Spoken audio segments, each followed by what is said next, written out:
Truck ধর্মঘট হয়েছে প্রতিদিন বিভিন্ন জায়গায়, আজকে বিভিন্ন জায়গায় ট্রাক। অন্যায় করেছে, পাপ করেছে মোদী সরকার। যে আইনটা এনেছে কোনো অপোজিশনকে বক্তব্য রাখার পড়ার সময় দেয়নি।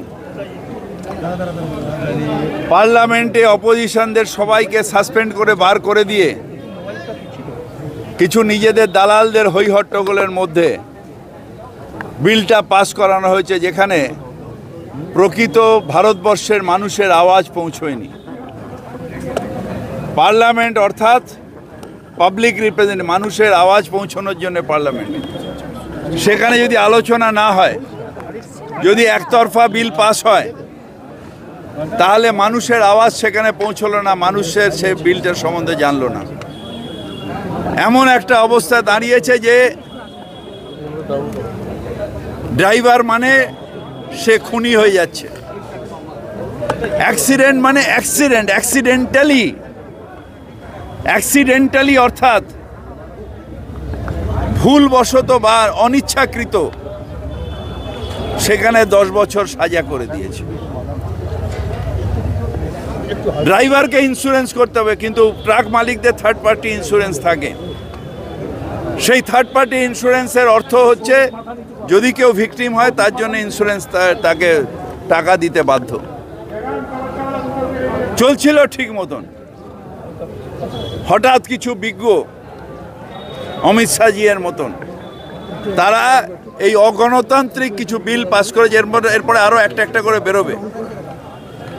আইপিসি ঠিকই ছিল, নাম দিয়ে দিতে, তুমি তো সব জায়গায় নাম চেঞ্জ করো, নেতাজির নাম শেষ করে শ্যামাপ্রসাদ দিয়ে দিচ্ছ, মুজাফফরনগরকে চেঞ্জ করছো, এলাহাবাদ চেঞ্জ করছো, এখানে একটা নামটা চেঞ্জ করে দিতে। যেখানে আলোচনা হয়নি সেই বিলটা আমি অত্যন্ত সন্দেহ আছে যে সেই বিলটা সত্যিকারের প্রয়োগ করা অসম্ভব হয়ে যাবে। তার কারণ সারা ভারতবর্ষব্যাপী এই ট্রাক ধর্মঘটের মধ্যে দিয়ে মোদি বিরোধী আওয়াজ সারা ভারতবর্ষের যারা শ্রমিক শ্রেণী, যারা খেটে খাওয়া মানুষ, তাদের আজকে মুখে বেরোচ্ছে। রেশন ধর্মঘট চলছে আজ থেকে। রেশন ধর্মঘট, রাজ্যে 18,000 রেশন পাবেন না মানুষ, আর সব জায়গায় পাবে। দুয়ারে রেশনটা ভালো প্রকল্প এবং এটা কোর্টও শিলমোহর দিয়েছে। আমি আশা করব যে খাদ্য দপ্তর খুব তাড়াতাড়ি এটা সমস্যার সমাধান। সেন্ট্রাল থেকে এটা কমিশন পাচ্ছে না, রেশন ডিলাররা সবাই দিল্লিতে গিয়ে দরবার দিচ্ছে। এটা সারা ভারতবর্ষ হচ্ছে। আমি যা শুনলাম মোদিজির ভাইও রয়েছেন। তার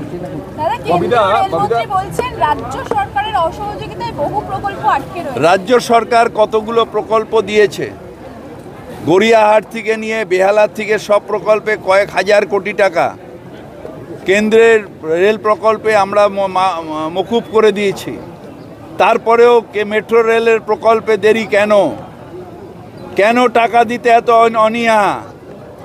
100 দিনের টাকা আটকে রেখে দিয়েছ, আবাসনের টাকা আটকে রেখে দিয়েছ, রেলের টাকা দিচ্ছ না বলে প্রজেক্টগুলো দেরি হচ্ছে এবং তার কস্ট বেড়ে যাচ্ছে। এটা কার স্বার্থে করছো? আমরা বুলডোজার চালিয়ে অত্যাচার করিয়ে কোনো জমি নেব না। আমরা কথা বলে, আমি নিজেও অনেক জায়গায় কথা বলেছি, মমতা ব্যানার্জি আমায় দায়িত্ব দিয়েছিলেন, কথা বলে যেরকম দক্ষিণেশ্বর, ওই পাড়া, নোয়াপাড়া, এই সব জায়গায় আমি ক্লিয়ার করিয়েছি। আরও যেগুলো কল্যাণী বাইপাস, সেগুলো সব আমরা ক্লিয়ার করিয়েছি। দাদা, আমরা যেখানে করছি সেখানে করছো না কেন কাজ? যেগুলো ক্লিয়ার হয়ে গেছে সেগুলোতে কাজ করছো না কেন? কোথাও 1 ফুট দাঁড়িয়ে বসে রয়েছে, ওইটা নিয়ে রেলমন্ত্রী বক্তব্য রাখছে। আর যেখানে কিলোমিটার পর কিলোমিটার ক্লিয়ার আছে সেখানে কাজ হচ্ছে না কেন? এয়ারপোর্ট মেট্রো দেরি হচ্ছে কেন? গড়িয়া মেট্রো দেরি হচ্ছে কেন? এই মেট্রোর এত স্লো মুভিং কেন? এই যেটা জোকা টু স্প্ল্যানেড, সব মেট্রো কেন? বোবাজার আন্ডারগ্রাউন্ড মেট্রো এত দেরি করছো কেন? মোদিজির ডেট পাচ্ছ না, তাই ও তো রেডি হয়ে রয়েছে, হাওড়ার থেকে রেডি হয়ে রয়েছে, কেন উদ্বোধন করছো না? রেল মন্দিরের ওপর রেগে যাবেন মোদিজি সেই জন্যে? দাদা পুরসভার পার্কিং 100 টাকা পুরসভার পার্কিং, একটা হলুদ চিরকুটে প্রেসিডেন্সি জেলে। যেটা অন্যায় হচ্ছে সেটা হচ্ছে যে যারা এগুলো করছে তারা অন্যায় করছে, পুলিশের ব্যবস্থা নেবে। আমি অলরেডি সেদিন বলে দিয়েছি, প্রেসিডেন্সি জেলের সামনে চিড়িয়াখানার দর্শনার্থীরা ছিল, আমি বলেছি অত বড় জায়গা আছে ওখানে তোমরা ঢোকাও, আর তার উপরে যারা ইলিগাল পার্কিং করছে তাদের এগেনস্টে শক্ত ব্যবস্থা করো। বিতর্ক শেষ হচ্ছে না, আবার পশ্চিম মেদিনীপুর নেতৃবৃন্দকে ডেকে পাঠানো হয়েছে, যেখানে উচ্চ মানে আর আদার্স নেতারা সেই বিষয়টা কিছু জানে না। সুব্রত বক্সিকে নিয়ে আবার বিতর্ক কে ডেকে পারে? হ্যাঁ, তো কি হয়েছে? না, কেসটা হচ্ছে এই যে বারবার দ্বন্দ্ব মেটাতে ওনাকে নামতে হচ্ছে, লোকসভা নির্বাচনে কোনো সমস্যা তৈরি হচ্ছে? লোকসভা নির্বাচনে কোনো সমস্যা নেই, একটা বড় দল থাকলে এগুলো সব হবে। এই তো আমি মিটিংয়ে বললাম যে আমাদের নিজেদের মধ্যে কিছু কিছু জায়গায় হতে পারে, সেটা আমরা নিজেরা মেটাবো, সেটা নিয়ে দ্বন্দ্ব কেন থাকবে? উনি পার্টির প্রেসিডেন্ট, উনি এই কাজটা করবেন। আমার যদি কোনো অন্যায় থাকে আমাকে ডেকে বলবেন উনি, এটাই তো স্বাভাবিক। দলের সভাপতি কি করবে? কাজ করবে না? তো এই কাজটাই তো তার, যে সবাইকে ডেকে বোঝানো, সবাইকে সংঘবদ্ধ রাখা, একসাথে রাখা, সবাই মিলে মমতা ব্যানার্জির নেতৃত্বে যাতে আমরা সবাই একত্রিত হই সেটাতে। এটার মধ্যে আপনারা অন্যায়টা কোথায় দেখছেন? আপনি রাজ্য সভাপতির কথা বলছেন, কিন্তু রাজ্য সভাপতিও চ্যালেঞ্জ হচ্ছে, সিনিয়র লিডারদের তো কোনো চ্যালেঞ্জ হচ্ছিল না। আমার সাথে সুবোধেরও কথা হয়েছে, ও খবরটা ঠিক মতন পাইনি। দলের অন্দরে তিনি কেন বলছেন এই কথা, তার শব্দচয়ন ঠিক নেই, এই প্রশ্ন তোলা হচ্ছে।